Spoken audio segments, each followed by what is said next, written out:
American hands shake like coward, not fit for NATO steel. Commander Petrov's voice cut across the pre-dawn German air like a blade finding flesh. The words landed heavy on the frost-covered training yard, where 43 soldiers from 12 nations stood in formation, their breath-forming clouds in the 5:45 a.m. darkness. Every eye turned toward the lone figure standing apart from the group. Riley Hayes held her right arm close to her body, the tremor visible even in the dim light cast by the range tower floods. Her frame, slight compared to the others, seemed to shrink further under the weight of collective scrutiny. Brown hair pulled back in regulation style, gray-blue eyes fixed on a point somewhere beyond the weapons rack. Silent. Captain Bergman stepped forward from his position near the range safety podium, his German accent precise as surgical steel. "This is unacceptable. We have international observers arriving in 18 hours. Diplomats, military attachés.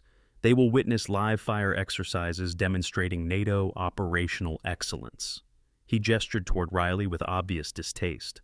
Not diversity experiments that endanger Allied personnel. The morning formation shifted. Phones emerged from pockets despite regulations. Corporal Rossi from the Italian contingent already had his device recording, the red light barely visible but unmistakable to those paying attention. "Safety protocols are absolute," Bergman continued, his voice carrying the authority of someone accustomed to obedience. "A soldier who cannot maintain weapon stability has no place on this range. Hayes, you are removed from tomorrow's live-fire exercise, reassigned to administrative duties until further evaluation." The pronouncement hung in the cold air. 42 soldiers absorbed the information, with varying degrees of satisfaction, indifference, or carefully hidden concern. Riley's expression didn't change. Her right hand trembled against her cargo pants, fingers twitching in a rhythm that seemed almost deliberate to one observer standing in the back ranks. Colonel Moreau, French liaison officer with 28 years of service across 3 continents, watched Riley's thumb tap against her thigh. 4 beats in, 4 beats held, 4 beats out. The pattern repeated with mechanical precision despite the visible tremor. His eyes narrowed slightly. He'd seen that breathing control technique exactly once before, in a classified briefing about counter-terror operations he wasn't supposed to remember. Petrov wasn't finished. "In Russia, we have saying, 'Weak link breaks under pressure, always.'" He looked directly at Riley. "You are weak link. Better to break now than when brothers need you, da?" Lieutenant Rossi moved closer to Riley, phone still recording, his voice pitched to carry. "Maybe you should have stayed in whatever admin posting sent you here. This is real military work, not office duty with shaking hands and participation trophies." Laughter rippled through portions of the formation. Not everyone joined in. Corporal Jensen from the Danish medical contingent shifted uncomfortably, his gaze moving between Riley's trembling arm and the increasingly hostile crowd. Something about the situation felt wrong to him, though he couldn't articulate why. Riley finally moved, not to defend herself or protest the decision. She simply turned and walked toward the barracks area, her gait steady despite favoring her right side slightly. As she passed the weapons rack, her left hand unconsciously adjusted a rifle sling that had twisted during morning inspection. The movement was automatic, practiced, and executed with a precision that seemed inconsistent with someone deemed too unstable for combat training. Moreau caught the adjustment. Standard rifle slings twisted clockwise when soldiers rushed to formation.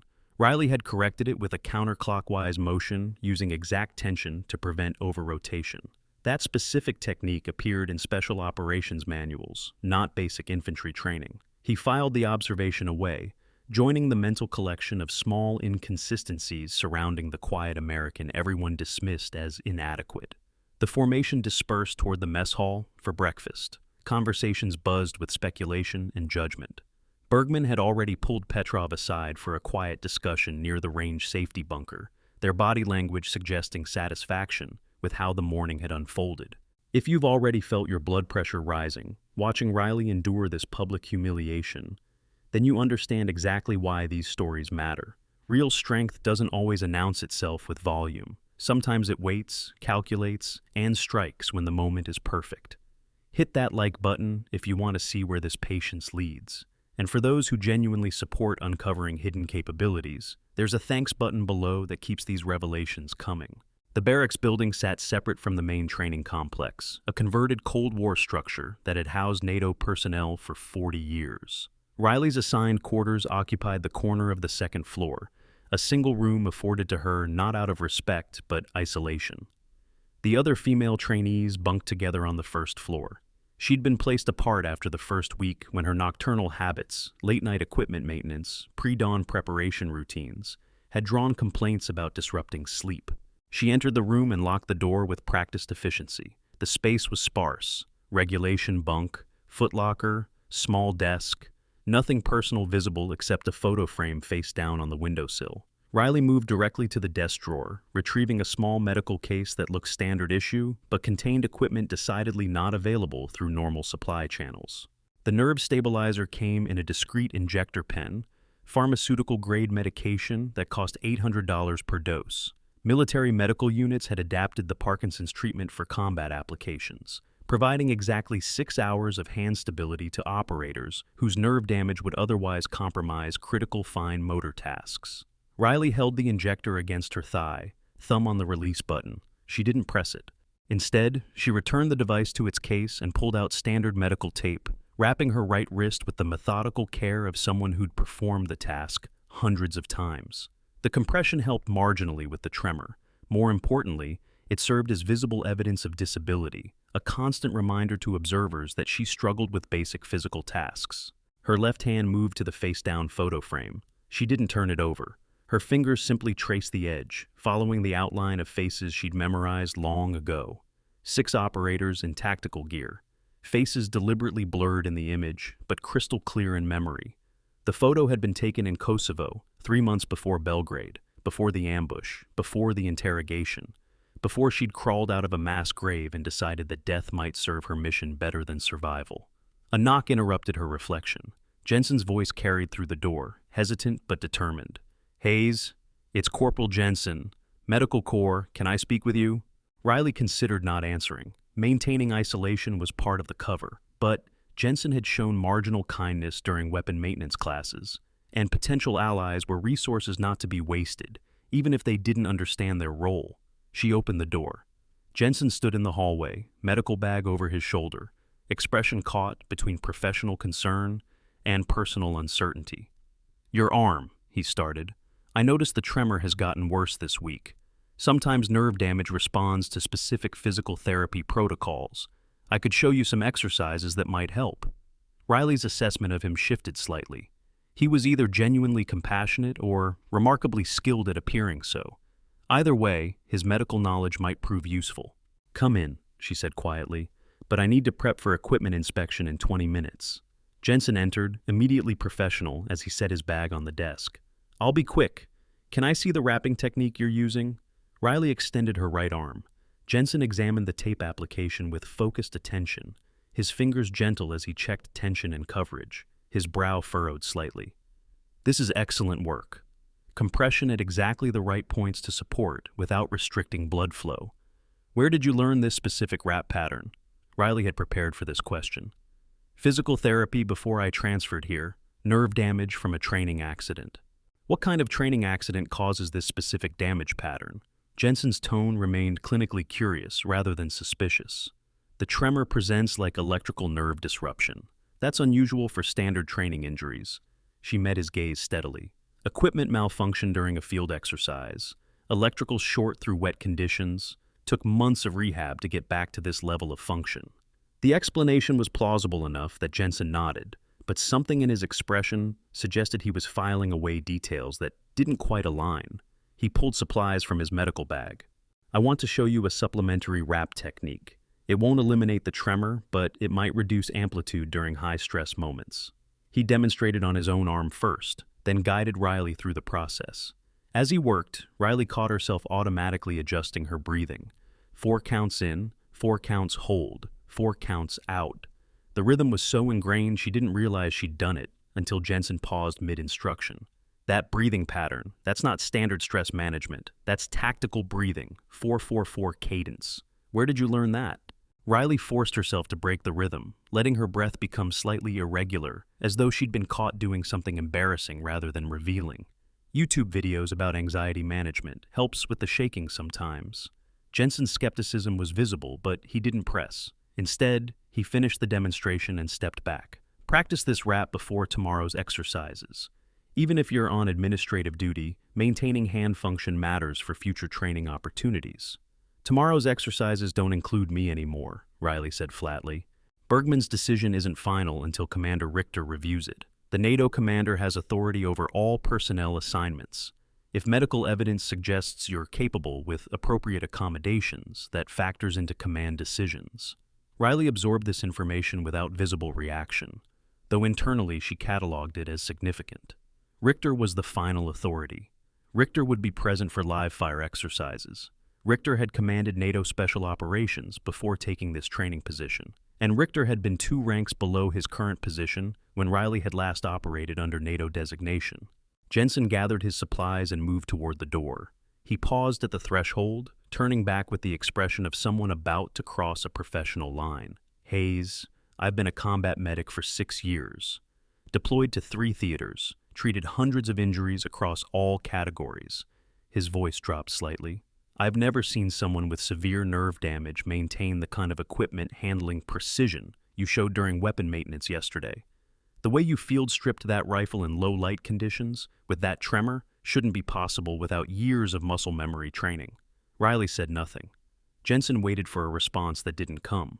Just know, he continued carefully, whatever your situation actually is, some of us recognize that capability doesn't always look how we expect it to look. He left before Riley could decide whether his observation was threat or offer of alliance. She locked the door and returned to her desk, pulling out a small notebook that appeared to contain training notes, but actually held surveillance observations accumulated over 8 months of careful watching. 3 names appeared repeatedly in her recent entries. Bergman, Petrov, Rossi. All 3 had been present at this facility for a minimum of 3 years. All 3 had access to classified operational schedules. All 3 had demonstrated financial activity inconsistent with their military salaries. And all 3 had communication patterns that aligned with known enemy intelligence networks. But only one had been confirmed through the intercepted crypto transactions. Only one had scheduled a handoff for tomorrow night. And only one had personal motivation tied directly to the Belgrade massacre that had killed 6 of Riley's teammates and left her captured for interrogation that permanently damaged her nervous system. She turned to a page showing financial records obtained through methods that would never hold up in any official proceeding. Bank transfers, cryptocurrency movements, payments disguised as investment returns. The pattern was clear to anyone trained to see it. Bergman had been selling NATO intelligence for 3 years, and Riley had spent 8 months positioning herself exactly where she needed to be to prove it. The tremor in her right hand worsened as she reviewed the evidence. Stress always amplified the nerve damage. The interrogation in Belgrade had involved 12 hours of electrical current applied with medical precision, enough to cause permanent damage without killing, enough to make every subsequent moment of hand function a battle against her own nervous system. She had told them nothing during those 12 hours. Not the location of the Marine unit they were protecting, not the NATO communication protocols they wanted, not the names of other operatives in the region. She'd endured because 6 of her teammates had already died buying her time to reach the emergency extraction point, and their sacrifice demanded that she protect the mission even if it cost her everything.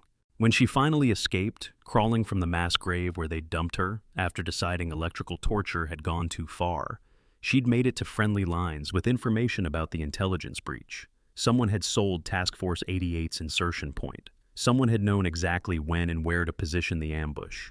Someone had murdered 6 operators and needed to answer for it.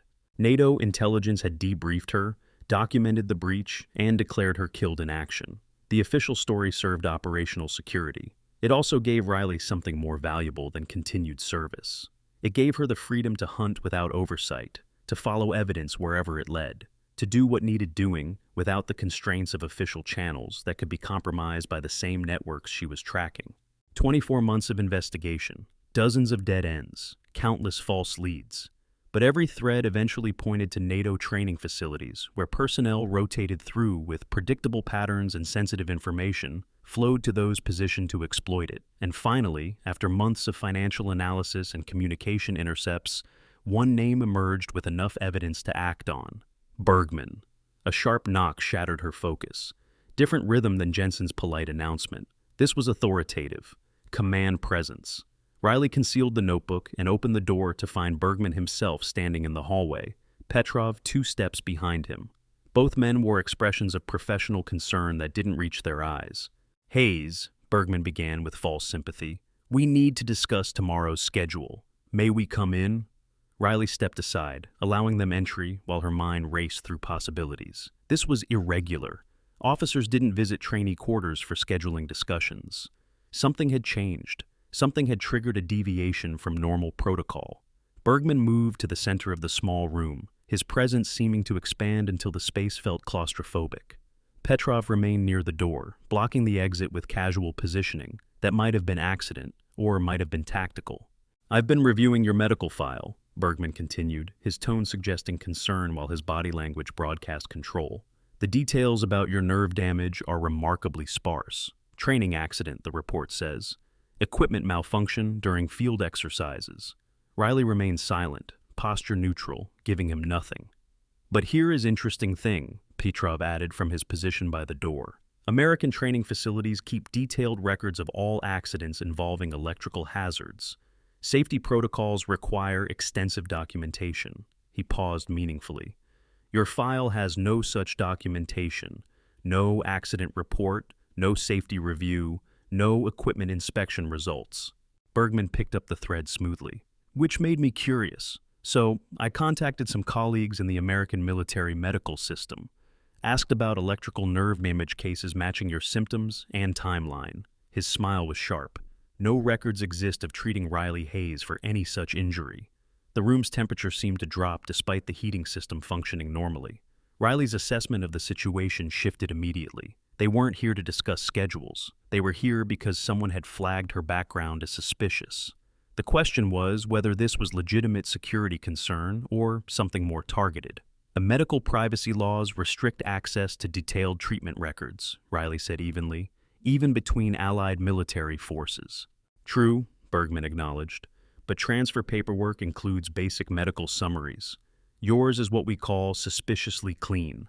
No specifics, no attending physician names, no facility locations. Almost as if someone scrubbed your file of identifying details." Petrov moved slightly, his positioning now clearly blocking the door, rather than casually occupying space near it. "We think perhaps American military sends us problem they want to hide. Soldier with issues, PTSD, maybe, or worse. And they give her clean files so we take responsibility when she fails." Riley calculated rapidly. This confrontation could be legitimate security officers investigating genuine concerns about false paperwork. It could also be Bergman probing to see if she represented a threat to his operations. Either way, her response needed to maintain the cover while not providing ammunition for official removal before she'd completed her mission.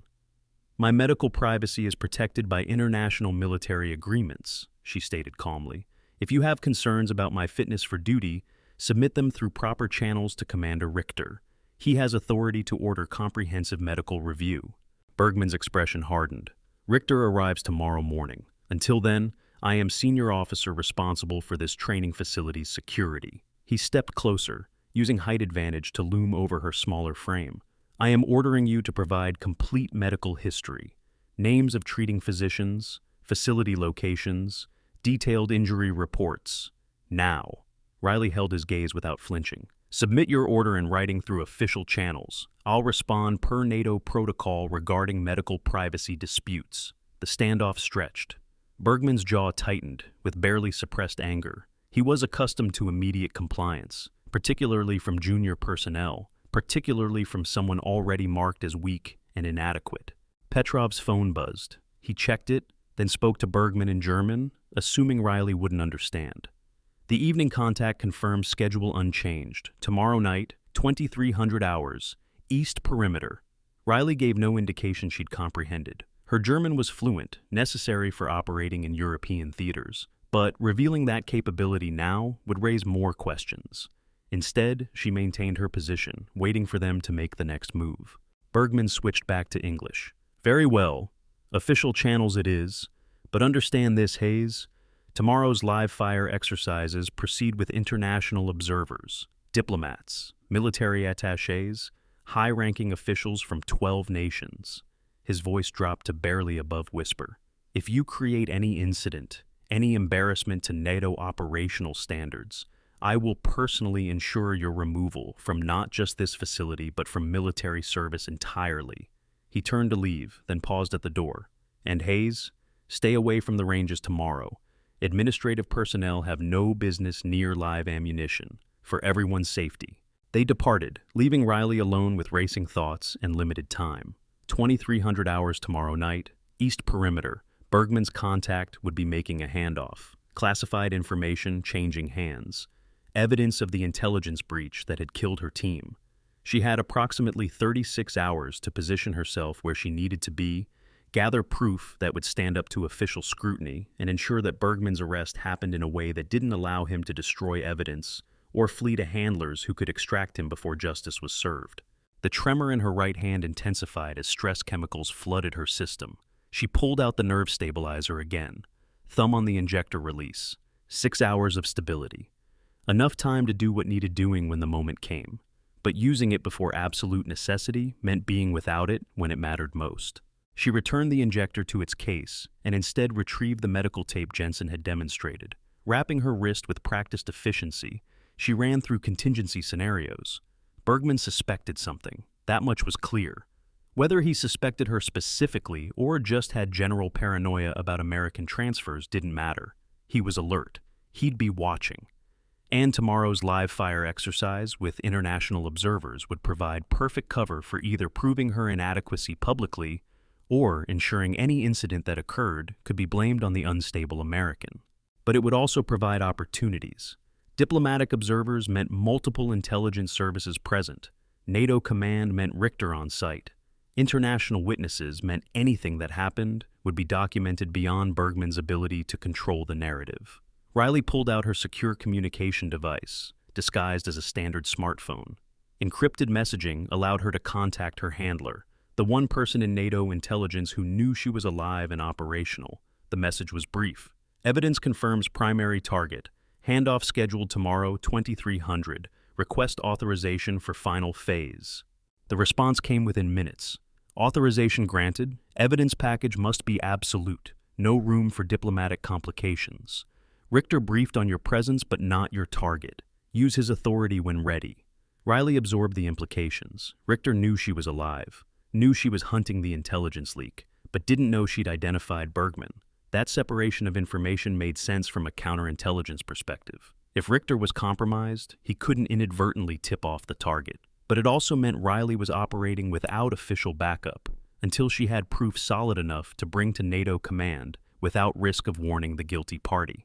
She spent the next 4 hours reviewing every piece of evidence she'd accumulated. Financial records showing unexplained wealth. Communication intercepts linking Bergman to known intelligence brokers. Travel records placing him in locations where NATO operations had been compromised. Testimony from surveillance indicating his awareness of classified schedules he shouldn't have accessed. The case was strong, but circumstantial. She needed the handoff. Needed physical evidence of Bergman providing classified material to enemy contacts. Needed documentation that would survive legal scrutiny and international review. Dawn approached. The barracks began stirring with morning preparations. Riley packed her gear with automatic efficiency, muscle memory taking over while her mind continued tactical planning. Today would require careful performance. Appear weak but not incapable. Draw attention but not suspicion. Position herself where she needed to be when opportunity emerged. The morning formation assembled at 0530.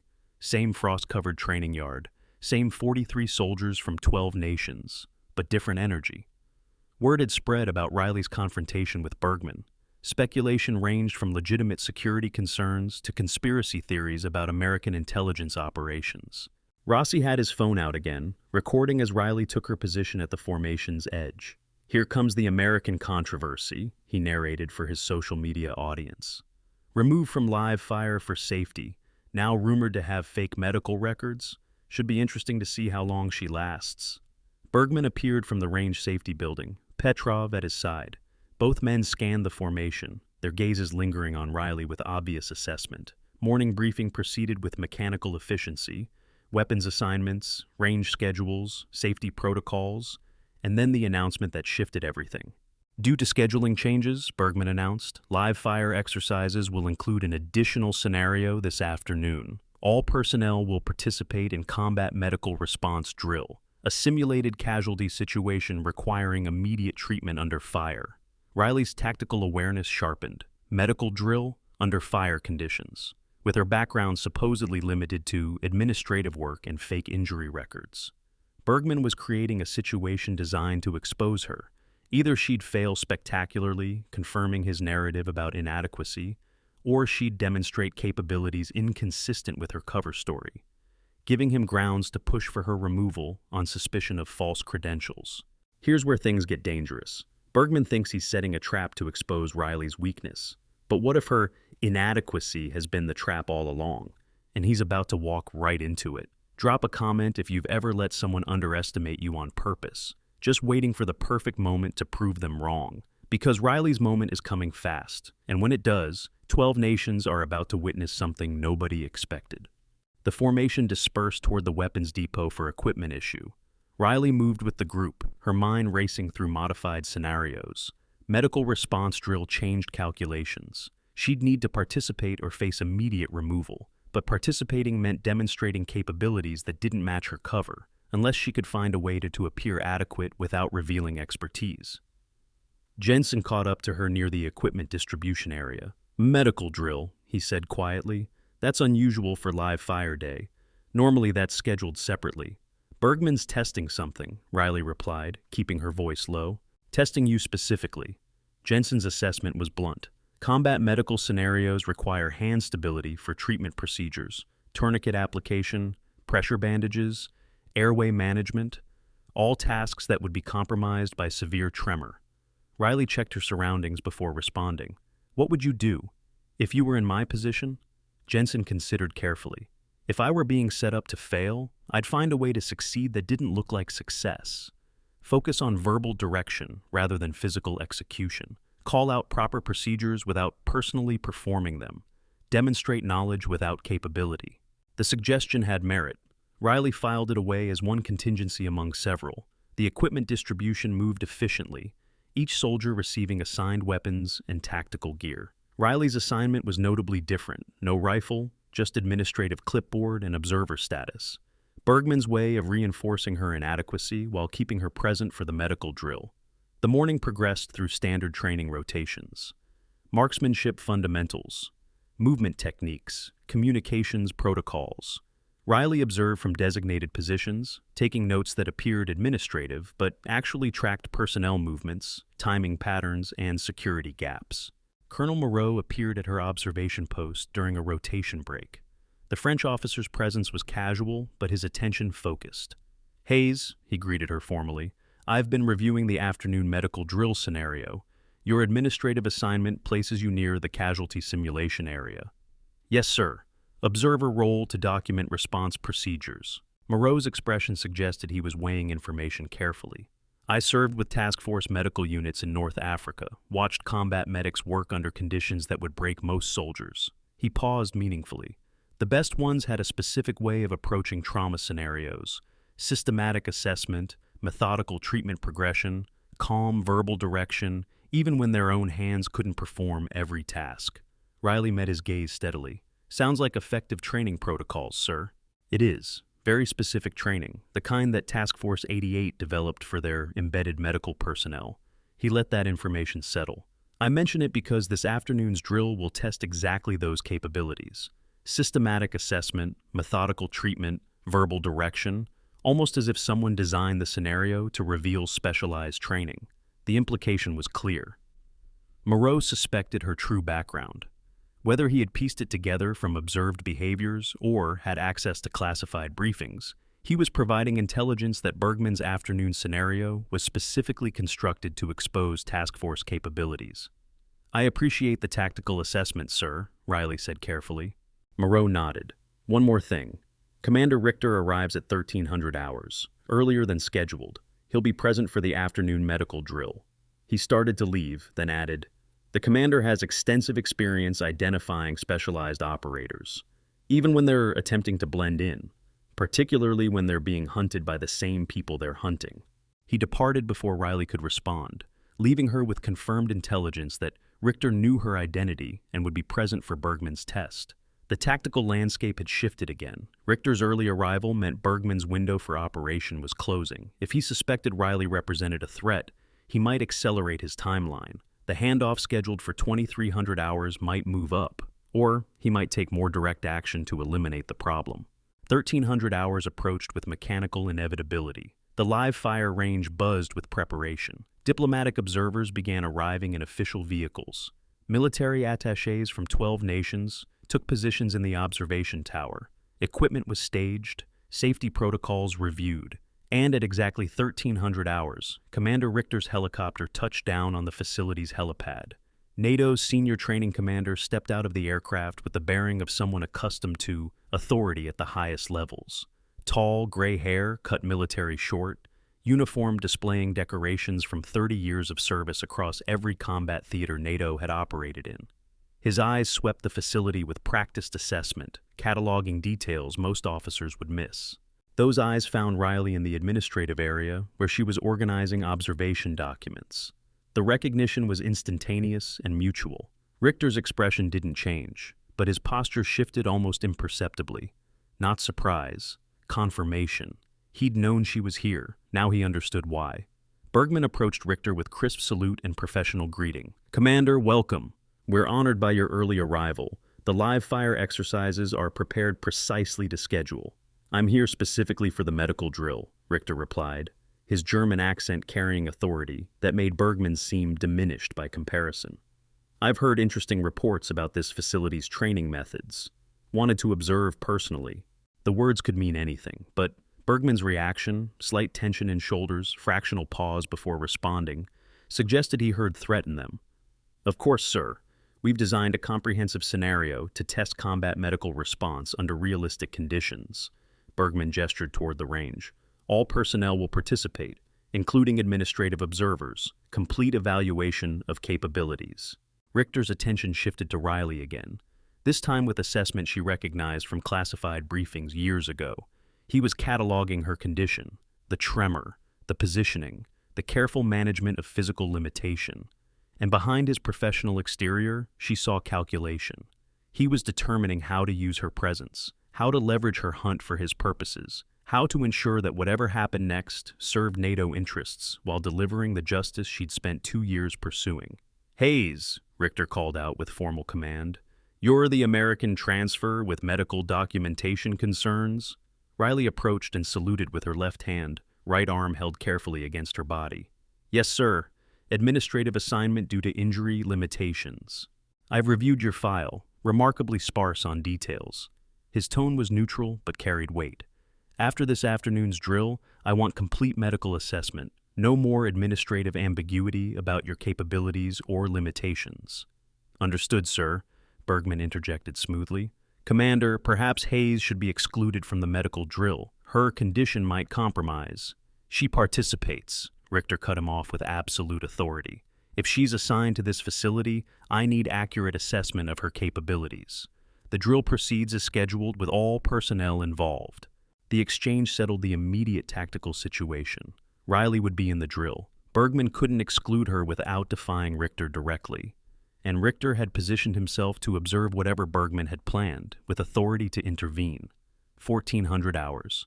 The medical drill commenced with soldiers taking positions throughout the live fire range. The scenario involved simulated combat with designated casualties requiring immediate treatment. Evaluators would judge response time, treatment accuracy, and team coordination. Riley was positioned in the far right sector, clipboard in hand, officially documenting procedures, but her tactical awareness mapped every element. Rossi 2 lanes to her left, Jensen with the medical response team in center position, Bergman at the safety control station, Petrov with the evaluators, and Richter in the observation tower with diplomatic witnesses. The scenario began. Simulated gunfire, smoke grenades, controlled chaos designed to test stress responses. Soldiers moved through drill sequences with varying degrees of competence. Medical teams responded to simulated casualties with equipment and protocols. Then everything changed. A mechanical failure, the kind that shouldn't happen with properly maintained equipment, but occurred anyway when someone needed plausible deniability. Rossi's rifle experienced catastrophic malfunction. The barrel burst with explosive force, sending shrapnel in multiple directions. And Rossi went down, hands clutching his neck where a fragment had found the one gap in protective gear. Blood appeared. Real blood, not simulation. The drill had become actual casualty situation. Medical teams were 200 meters away, staged for the simulated scenarios. Response time would be 4 to 5 minutes. Arterial bleed from neck wound. Time to unconsciousness from blood loss, 3 minutes. Time to death, 4 to 5 minutes. The numbers calculated in Riley's mind with automatic precision. She was closest, 30 meters from Rossi's position, but she was administrative observer, supposed to be incapable of medical response. Moving now would expose capabilities she'd hidden for 8 months. Rossi's blood spurted with arterial rhythm. Soldiers nearby froze, shock overriding training. Officers shouted commands. Medical teams began sprinting from their stage positions. Too far, too slow. Riley's right hand trembled against her clipboard. The nerve damage made fine motor control unreliable, but it didn't affect decision-making, didn't compromise tactical assessment, didn't change the fundamental calculation that Rossi had approximately 2 minutes before hemorrhagic shock became irreversible. Her legs moved before conscious thought engaged. Clipboard dropped. Sprint toward casualty position. 30 meters covered in seconds. Sliding to knees beside Rossi, hands already reaching for the cargo pocket, where she carried medical supplies that administrative personnel shouldn't possess. Tourniquet out. Combat application tourniquet, top-of-the-line model used by special operations medics. Riley's trembling right hand fumbled with the Velcro strap. Too much shake. Can't get purchase. Arterial blood still pumping. Clock still running. She made immediate decision. Ripped her own sleeve open from shoulder to elbow, exposing her arm for better grip, for more leverage, for the ability to use body weight to compensate for tremor-compromised fine motor control. The fabric tore, her arm emerged, and the tattoo appeared in full view, black ink against pale skin.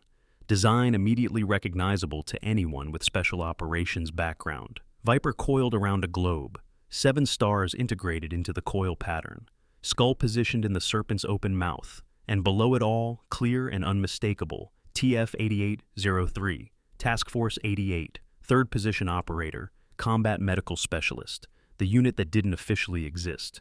The team declared killed in action, the ghosts of Belgrade. 40 meters away, Colonel Moreau stopped mid-stride. His lips moved in silent recognition. Mon Dieu, Task Force 88. In the observation tower, diplomatic phones came up, cameras focused. International witnesses documented what they were seeing. At the safety control station, Bergman's face drained of color. His hand dropped toward his sidearm in unconscious threat response. Petrov backed away 3 steps, radio forgotten in nerveless fingers. And in the command observation position, Richter stood at rigid attention, his voice carrying across the range with absolute authority. Operative Hayes, not trainee, not administrative personnel, operative. I was told you were killed in action. Belgrade operation, October 2019. Riley didn't look up from her patient. Her left hand had successfully applied the tourniquet using the exposed arm for leverage. Arterial bleeding stopped. Rossi's airway secured. Pressure bandage applied with systematic precision that came from years of muscle memory. Reports of my death were exaggerated, Commander, she replied, voice steady despite the tremor in her hands. Medical team arriving in 90 seconds. Patient stable for transport. The live fire range had gone completely silent, except for the sound of approaching medics. 43 soldiers from 12 nations stood frozen. Diplomatic observers recorded everything. And Riley Hayes, the inadequate American everyone had dismissed, the trembling soldier deemed too weak for NATO standards, revealed herself as something else entirely. Jensen reached the casualty position, medical kit already open. His eyes went to Riley's exposed tattoo, to the professional treatment she'd executed, to the combat medical equipment she'd produced from pockets that shouldn't contain such supplies. Holy, he caught himself. That mark, that's impossible. Task Force 88 was destroyed. No survivors. Riley finally looked up. Her gray-blue eyes held depths of experience that didn't belong in a junior trainee.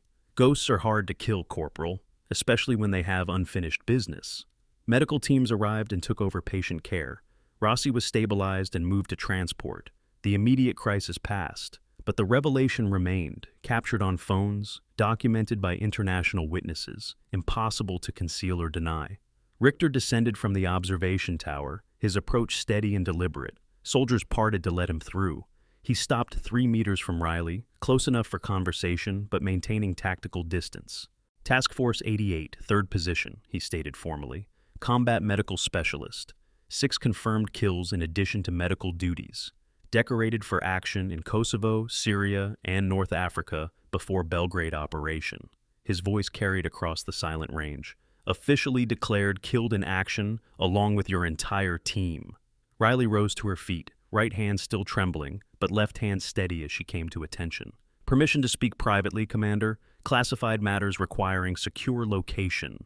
Bergman moved forward suddenly, his voice carrying desperation, masked as authority. Commander Richter, this is obviously fraud. Stolen valor. She's wearing unauthorized insignia, claiming false credentials. Captain Bergman, Richter's voice cut like a blade. I personally reviewed the classified operational records of Task Force 88. I can confirm Operative Hayes' identity and service record. He turned back to Riley. The question is, why a declared KIA operative appears at my training facility under false pretenses. Riley held his gaze. To find the person who sold my team to enemy forces. The intelligence leak that killed 6 operators and compromised NATO counter-terror operations across 2 theaters. Her voice remained steady. 24 months of investigation led here, Commander, to this facility. To personnel who've had access to classified schedules for 3 years. To someone still selling NATO operations to the same networks that ambushed us. The accusation hung in the air like smoke. Diplomatic observers leaned forward. International witnesses captured every word. And somewhere in that crowd, the traitor Riley had hunted for 2 years understood that their secret was about to be exposed. The training range had transformed from controlled exercise to active investigation scene. And Riley Hayes, Ghost of Belgrade, had just announced her hunt was ending. Whether her prey would surrender or fight remained to be seen. The silence following Riley's declaration lasted exactly 4 seconds. Then chaos erupted in controlled military fashion. Richter's hand moved to his radio. Diplomatic observers began urgent phone calls to their respective governments. And Captain Bergman's expression shifted from shock to calculation as he assessed escape routes with the practiced eye of someone who'd planned for this contingency. All personnel maintain positions, Richter commanded, his voice cutting through the growing noise. This range is now a secure investigation site. No one enters or leaves without my direct authorization. He gestured to the military police detail stationed near the observation tower. Sergeant, establish perimeter security, full lockdown protocols. Riley remained still, watching Bergman's micro-expressions. The captain's right hand had moved imperceptibly toward his sidearm before stopping. His weight shifted toward his left foot, the direction of the eastern perimeter gate, and his eyes made brief contact with Petrov, a flash of communication that lasted less than a second, but conveyed volumes. They were going to run. Moreau approached Riley's position, his veteran instincts reading the tactical situation. Commander, recommend immediate detention of all personnel with classified access pending security review. Agreed, Richter replied. He turned to address the assembled soldiers. Officers Bergman, Petrov, and Rossi are temporarily relieved of duties pending investigation into intelligence security matters. MPs will escort them to...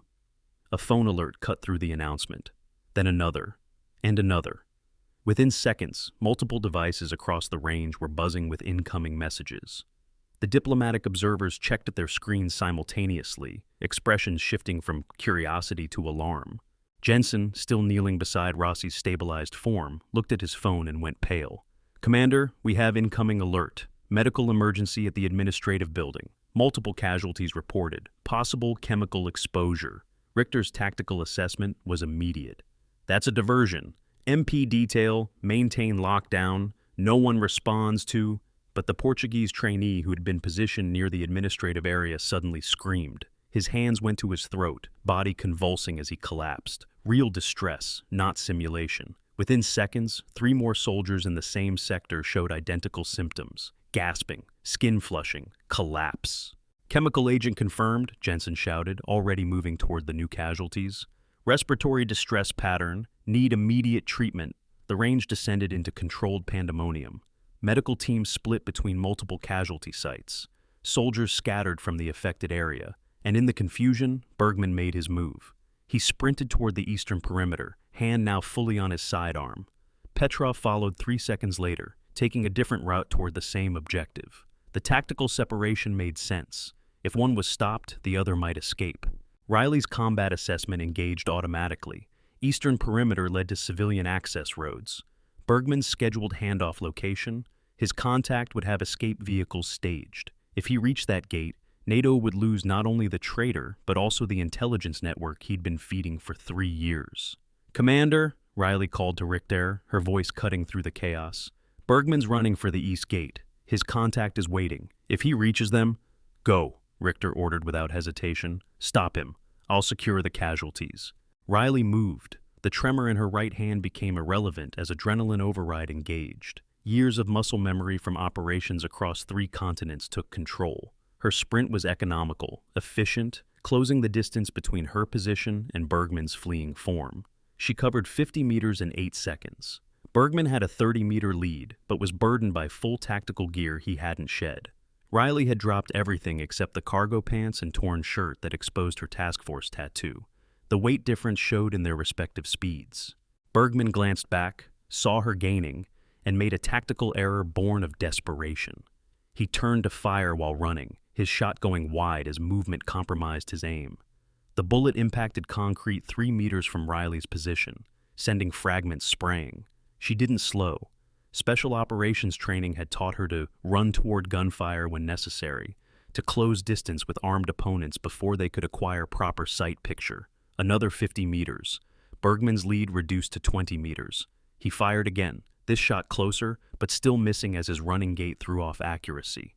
The east gate appeared ahead, chain-link fence with vehicle access, and beyond it, a black sedan with Serbian diplomatic plates. The driver's door opened. A man emerged, pulling a weapon from inside his jacket. Bergman's contact. The intelligence handler who had been receiving NATO secrets for 3 years. The connection to Radovan's network that had orchestrated the Belgrade massacre. Riley's tactical calculation shifted.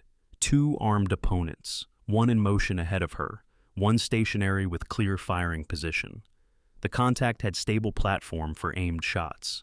She was exposed, running across open ground. The handler raised his weapon, professional stance, 2-handed grip, proper sight alignment. Riley had perhaps 2 seconds before he achieved shot placement. Not enough time to close distance, not enough cover to evade, and her trembling right hand made returning fire unreliable at this range. She did the only thing that made tactical sense. She dove forward into a shoulder roll, using momentum to carry her behind a concrete barrier positioned near the gate for vehicle control. The handler's first shot impacted where she'd been a fraction of a second earlier. His second hit the barrier's edge, showering her with concrete dust. Bergman reached the fence, already climbing. 10 seconds and he'd be over. 15 seconds to the vehicle, 20 seconds to escape. Riley assessed her position. Pinned behind the barrier by the handler's covering fire, Bergman escaping. No backup immediately available. Her right hand trembled uselessly against the concrete. Then Jensen's voice called from behind her position. "Hayes, covering fire, in 3, 2, 1. The Danish medic appeared from behind a vehicle 30 meters back, his sidearm barking 3 rapid shots toward the handler. None hit. Jensen was medic first, shooter second, but the incoming fire forced the handler to take cover behind his vehicle's engine block. Riley moved instantly, using the suppression to sprint the final 20 meters to the fence. Bergman was halfway over, his tactical vest caught momentarily on the chain link. She reached up with her left hand, grabbed his boot, and pulled with every pound of strength her frame could generate. Bergman fell backward, landing hard on the concrete. His weapon skittered away from the impact. Riley positioned herself between him and the gate, cutting off his escape route. "It's over, Bergman," she stated, her breathing controlled despite the sprint. "Your contact is pinned. MPs are 30 seconds behind me. You're done." Bergman rose to his feet, his professional composure cracking to reveal something uglier beneath. "You should be dead. Radovan's interrogators had you for 12 hours. Electrical torture, nerve damage." He gestured at her trembling hand. "You were supposed to be destroyed, broken, unable to operate." "They did break me," Riley acknowledged, "but they didn't destroy me. There's a difference. 6 operators dead in Belgrade, 200,000 euros I earned setting up that ambush. His voice carried bitter satisfaction. You cost me that payday when you survived, crawling out of that mass grave like some kind of ghost. Riley's expression didn't change, though his confession was being transmitted through the tactical radio Jensen had tossed to her during his covering fire. Every word documented, every admission recorded. Why? She asked. Not because she didn't understand, but because she needed him to say it clearly for the recording. Why sell out NATO operations? Why were murder operators protecting Allied interests? Bergman laughed, the sound carrying no humor. Because NATO doesn't pay what my skills are worth. Because intelligence brokers value information more than medals and pensions. Because Radovan's network offered me more for one operation's coordinates than a year of military salary. The Belgrade team, Task Force 88, you sold their insertion point. Easiest money I ever made. 5 operators scheduled to hit Radovan's safe house. I provided coordinates, timing, approach routes. His people set the ambush. IEDs on exfil paths, snipers at rally points, machine gun positions covering every escape route.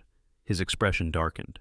But you survived, compromised 12 hours of interrogation, then vanished. So you could keep operating, Riley continued, keeping him talking while backup approached. Keep selling information, more operations, more deaths.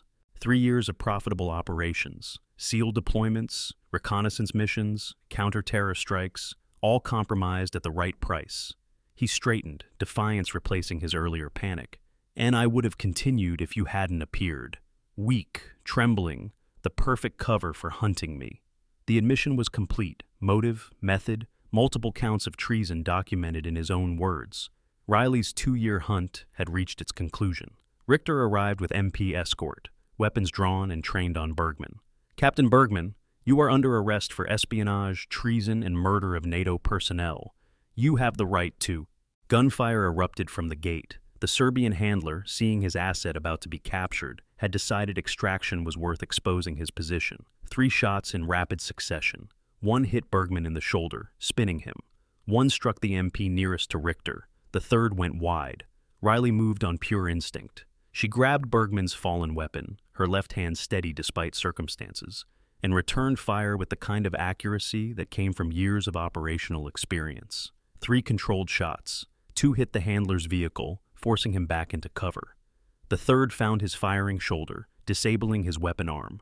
The handler dropped his pistol, clutching his wounded shoulder. Serbian security forces began emerging from diplomatic vehicles staged further down the road. International incident was now guaranteed, but Bergman was in custody, his handler wounded and captured, and the evidence package was complete. Richter surveyed the scene with military efficiency. Secure both prisoners, medical treatment under guard, diplomatic complications will be handled through proper channels.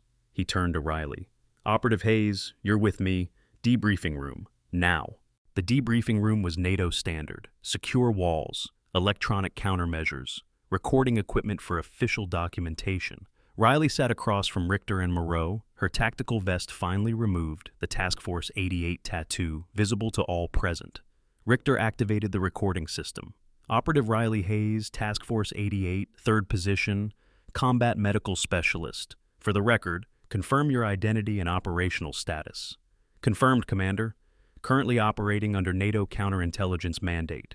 Mission objective: identify and capture intelligence leak responsible for Belgrade massacre and subsequent operational compromises. Mission status: complete. Primary target: Captain Bergman in custody. Recorded confession obtained. Intelligence handler captured. Evidence package secured. She paused. 6 NATO operators avenged. Moreau leaned forward. The chemical exposure incident. The casualties during Bergman's escape attempt. Explain. Riley's expression remained neutral. Diversion tactic. Bergman had contingency plans for exposure, deployed irritant agent, likely pepper spray compound in aerosol form, to create mass casualty scenario and enable escape during confusion. Casualties were real but non-lethal. Standard counter-interrogation tactic. You anticipated this? I anticipated he would have escape protocols. The specific method was unknown until execution. Riley's right hand trembled against the table. But the pattern matched intelligence officer training. Create chaos. Exploit response dynamics. Escape during system overload. Richter pulled up files on his secure tablet. Your investigation. 24 months deep cover. How did you identify this facility as the breach source? Riley outlined the methodology with clinical precision. Financial analysis tracking unexplained wealth among NATO personnel. Communication pattern recognition, identifying contacts with known intelligence brokers. Travel record correlation, placing suspects in locations where operations had been compromised. Every thread leading to 3 names at this training facility. Bergman was confirmed through cryptocurrency transactions, she concluded. Payments routed through Serbian networks. Amounts corresponding to classified operation schedules only he had access to. Final proof came 3 days ago when I intercepted his scheduled handoff communication. The handoff planned for tonight, 2300 hours. Correct.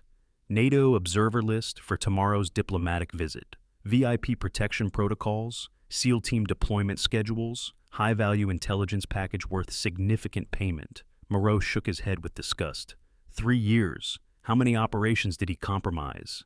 Preliminary analysis suggests minimum of 15 major operations across 2 theaters. Estimated 30 to 45 NATO personnel killed or captured as direct result of his intelligence sales. Riley's voice remained steady, but something shifted in her eyes. Task Force 88 was his first complete team elimination. He refined his methods after that. Richter closed the file. Your cover. The trembling hands, the weakness, all performance? No, Commander. The nerve damage is real. 12 hours of electrical interrogation in Belgrade. Permanent tremor in right hand. Compromises fine motor control for weapons manipulation and medical procedures. She held up her shaking hand. But it also made me appear non-threatening. A damaged soldier, no operational capability, perfect cover for hunting the man who caused the damage. Ingenious, Moreau observed. They dismissed you as broken. Never suspected the broken soldier was hunting them. People see disability and assume inability, Riley replied. I used their prejudice as camouflage. Let them mock my tremor while I documented their crimes. Endured their contempt while gathering evidence. Appeared weak while preparing to strike. Richter stood, moving to the window overlooking the training facility. 8 months of harassment, public humiliation, professional sabotage. You endured it all to maintain cover. I've endured worse, Commander. Belgrade taught me that survival requires accepting temporary harm for strategic advantage. 8 months of mockery was nothing compared to what my team suffered. Your team. Richter turned back to face her. Task Force 88. 6 operators killed, but you reported 7 members total. You were number 3. Who else survived? Riley's expression shifted almost imperceptibly. Classified information, Commander. Above your clearance level. I'm NATO's senior training commander. My clearance doesn't extend to ghost protocols, Riley interrupted quietly. Some operators stay dead for operational security, even after their missions end. Moreau understood first. There are other survivors, still operating under deceased status, still hunting. Riley didn't confirm or deny, but her silence was answer enough. Richter absorbed this information with visible frustration. So this investigation, your hunt for Bergman, this wasn't sanctioned through normal channels. It was sanctioned through the only channels available to declared KIA personnel, Commander. Ghost networks operate outside standard command structure, by necessity. Meaning you've been running an unauthorized counterintelligence operation on my facility for 8 months. Meaning I've been doing the job NATO counterintelligence couldn't do through official channels, Riley corrected, because the leak came from inside, because normal investigations would have tipped off the traitor, because justice for 6 dead operators required someone willing to become a ghost to hunt other ghosts. The distinction was important. Riley hadn't gone rogue. She'd operated within the gray spaces that classified operations required. Spaces where official authorization wasn't possible, but mission necessity demanded action. Richter's secure phone buzzed. He checked it, his expression shifting. Preliminary interrogation of Bergman's handler. Serbian intelligence officer confirms Radovan network connection. Also confirms Bergman sold information on 4 additional NATO operations scheduled for next quarter. He looked at Riley. You just prevented another Belgrade massacre, possibly prevented multiple team casualties. That was the mission, Commander. Stop the leak. Save future operations. Deliver justice for past ones. Justice has been delivered, Moreau stated. Bergman faces international military tribunal. Evidence is overwhelming. Confession recorded. Handler in custody. The case is absolute. Riley's right hand trembled against the table. Permission to speak candidly, Commander? Richter nodded. Granted. Justice isn't complete until the network is dismantled. Bergman was one node. His handler represents another. But Radovan's intelligence operation spans multiple countries. Other buyers exist. Other sellers likely operate within NATO facilities. She leaned forward. This investigation revealed one traitor. But the methodology can identify others. The financial analysis, the communication patterns, the correlation algorithms I developed. You want to continue hunting? Richter concluded. I want to ensure no more operators die because someone sold their coordinates for profit. I want every intelligence leak identified and eliminated. I want the network that killed my team completely destroyed.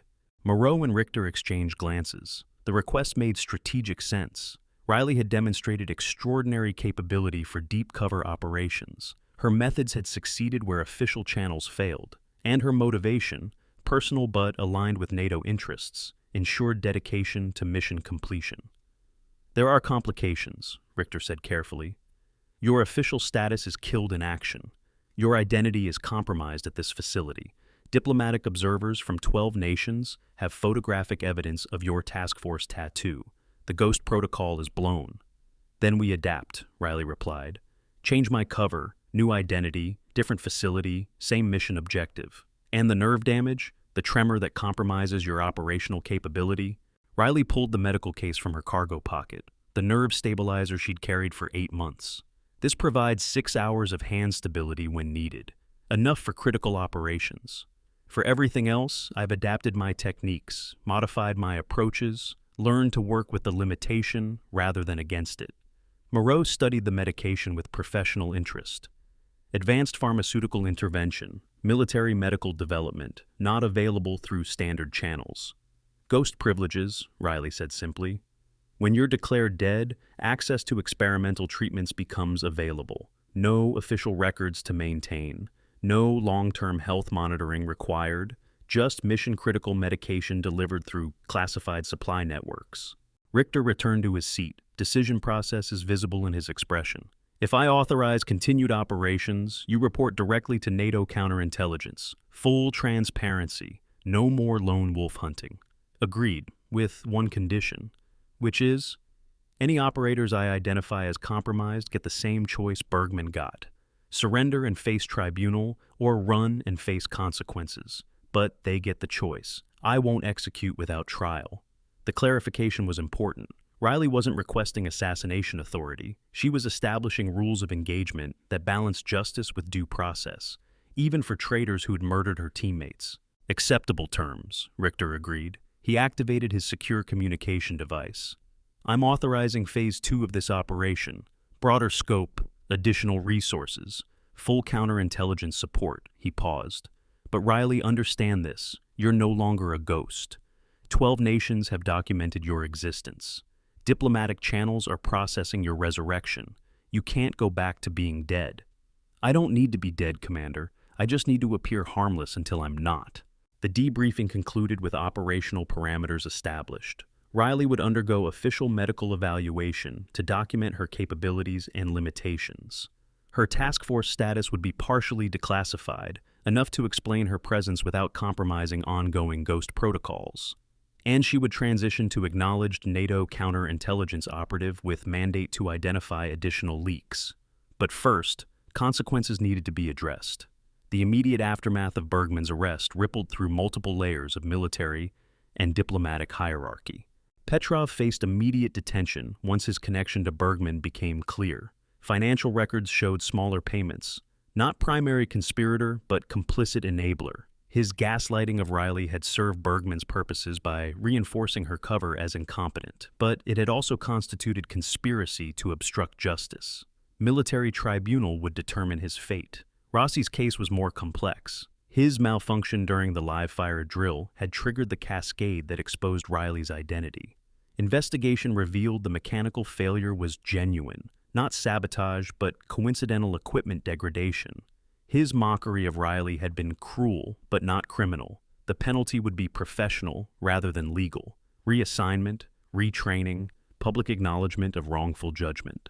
The diplomatic observers required careful management. 12 nations had witnessed classified operative resurrection and espionage arrest. Formal briefings explained Riley's deep cover mission without revealing Ghost Network details. International cooperation was secured through emphasis on shared security interests. Bergman had sold secrets that endangered all NATO operations, making his capture beneficial to every allied nation. Portuguese trainee recovered fully from his neck wound, crediting Riley's immediate medical intervention with saving his life. Danish Corporal Jensen received commendation for providing covering fire during Bergman's arrest. French Colonel Moreau was debriefed on his early recognition of Riley's capabilities and his decision to provide tactical intelligence rather than expose her cover. The institutional changes began within 24 hours. New protocols for identifying intelligence leaks through financial analysis, enhanced security for classified operations schedules, mandatory bias training emphasizing that capability exists in unexpected forms, and encrypted reporting system allowing personnel to flag suspected compromises without going through potentially corrupted command chains. Riley stood before the new trainee formation 3 days after Bergman's arrest, no longer hiding. Full Task Force 88 patch visible on her uniform. Commander Richter beside her to provide official introduction. Operative Hayes will serve as instructor for adaptive combat operations, Richter announced to the assembled soldiers. She will teach you that effectiveness isn't about perfection. It's about mission completion despite imperfection, about using limitation as strategic advantage, about recognizing that strength appears in forms you might not expect. The trainees absorbed this information with varying reactions. Some had witnessed Riley's revelation on the range. Others had only heard reports. All understood they were being taught by someone whose capabilities had been catastrophically underestimated. Riley's first lesson was direct. You will learn to identify intelligence leaks through pattern recognition, to conduct deep cover operations without official support, to adapt combat techniques for operators with physical limitations. She held up her trembling right hand. Because the enemy doesn't care if you're damaged. Mission doesn't care if you're broken. Success requires completing objectives regardless of personal cost. The training session proceeded with professional efficiency, but as the formation dispersed, Richter approached Riley with a classified folder. Intelligence analysis of Bergman's network, he said quietly. Financial transactions traced to parties unknown. Eastern European connections. Specifically, he opened the folder to show coordinates. Helsinki, Finland. Location designated Tower 7. Riley's expression shifted as recognition struck. Tower 7. That was our next target after Belgrade. Task Force 88 was supposed to hit a Radovan safe house there in November 2019. Someone knew your entire operation list, Richter concluded. Bergman sold Belgrade coordinates, but someone else had access to your full mission schedule, meaning the leak goes deeper than one facility, higher than one compromised captain. Richter handed her the folder. The investigation continues, but officially, you're too valuable to lose. NATO can't afford to declare you killed in action again. Riley studied the Helsinki coordinates with tactical assessment already forming. Tower 7 represented unfinished business. Another safe house, another target, another piece of the network that had murdered her team. Ghosts don't retire, Commander, she said, her voice carrying the weight of 2 years hunting and 8 months enduring mockery for strategic purpose. We just change hunting grounds. She looked at her trembling right hand, then at the coordinates that promised new mission, new dangers, new opportunities for justice. The Belgrade massacre had taken 6 operators. Bergman's arrest had avenged them partially, but complete justice required dismantling the entire network. And Riley Hayes, declared dead once, resurrected by necessity, had become something more dangerous than any ghost. She'd become the predator that traitors feared, the operator they couldn't kill, the hunter they'd created by trying to destroy her. The training facility continued its operations.